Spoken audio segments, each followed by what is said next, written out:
Washington. This is 2 hours and 45 minutes. CEO of Executive Action, which is sponsoring this event.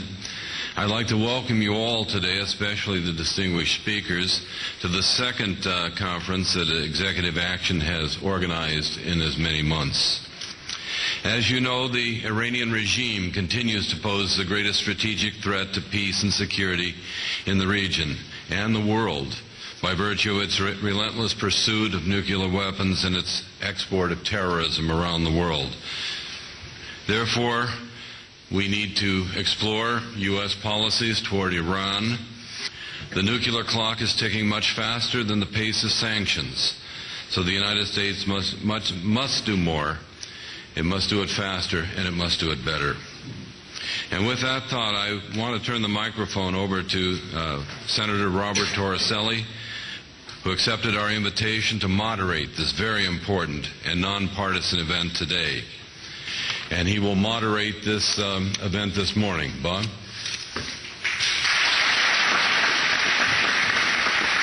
Thank you very much.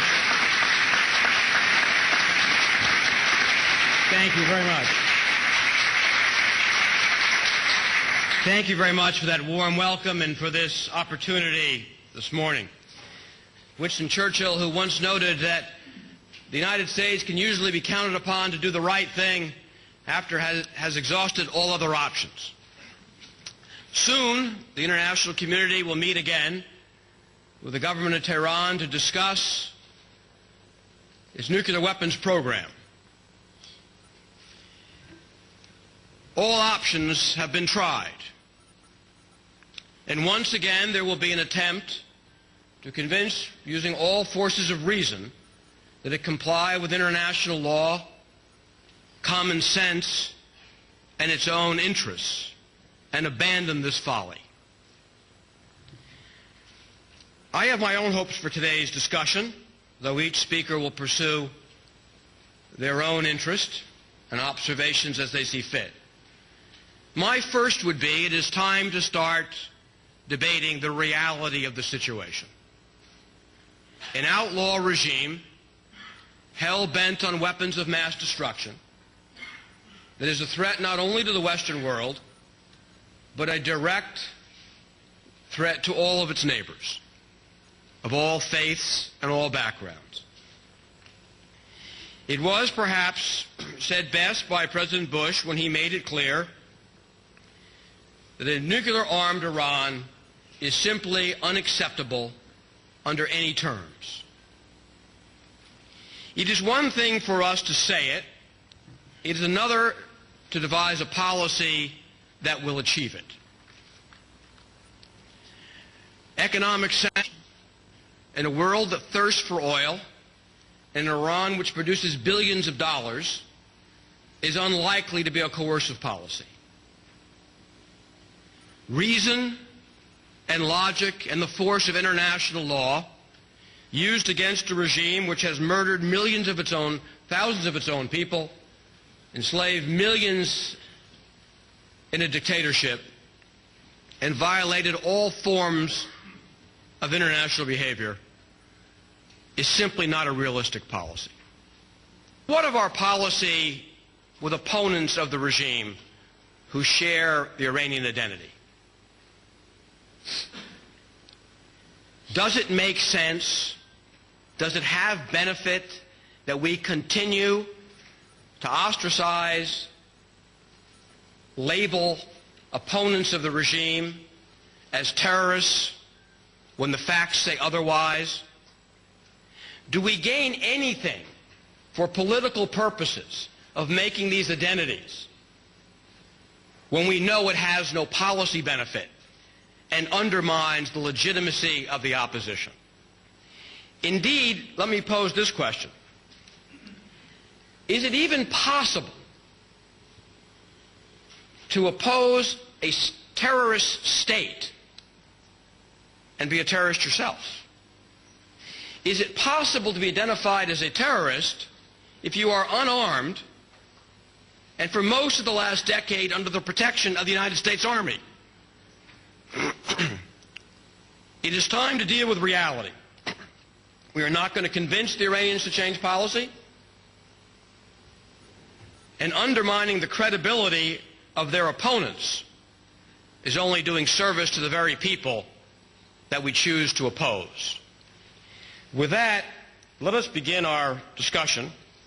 For our first speaker today, it is my great privilege to introduce the 81st Attorney General of the United States. General.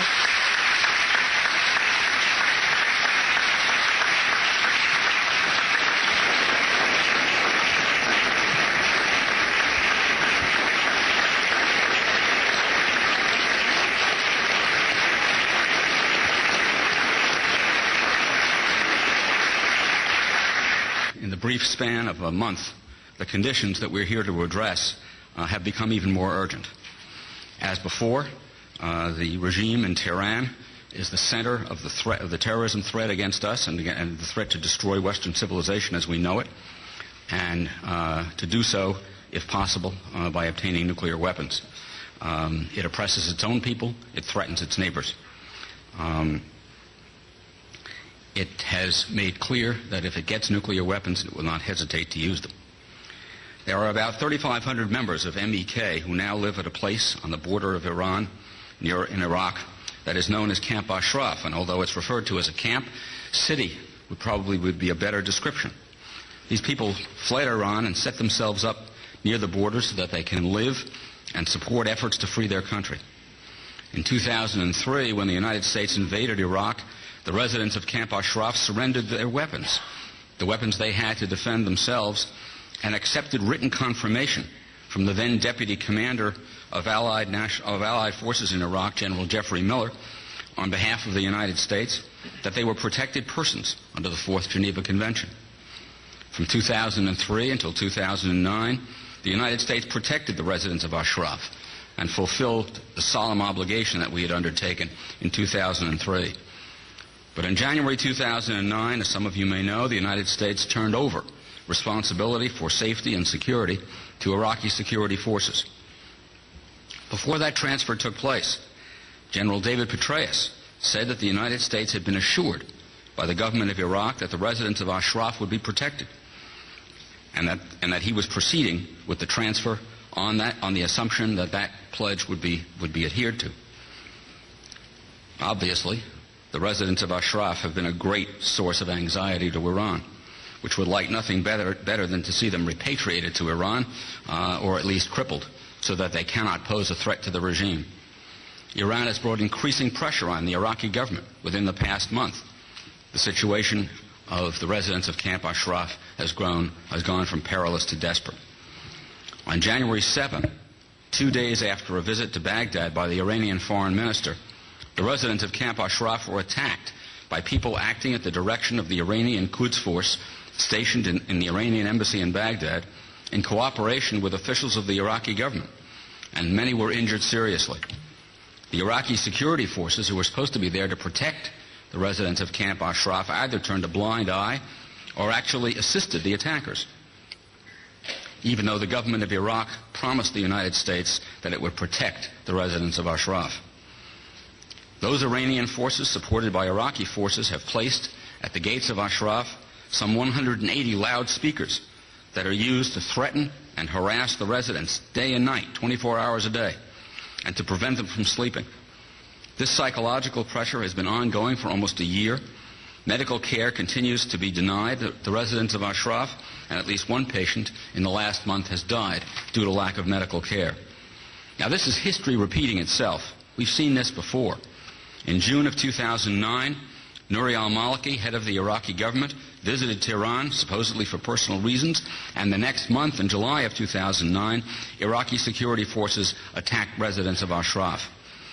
To add insult to the United States, to injury that was suffered by the citizens of Ashraf, that attack took place during a visit to Iraq by Defense Secretary Robert Gates.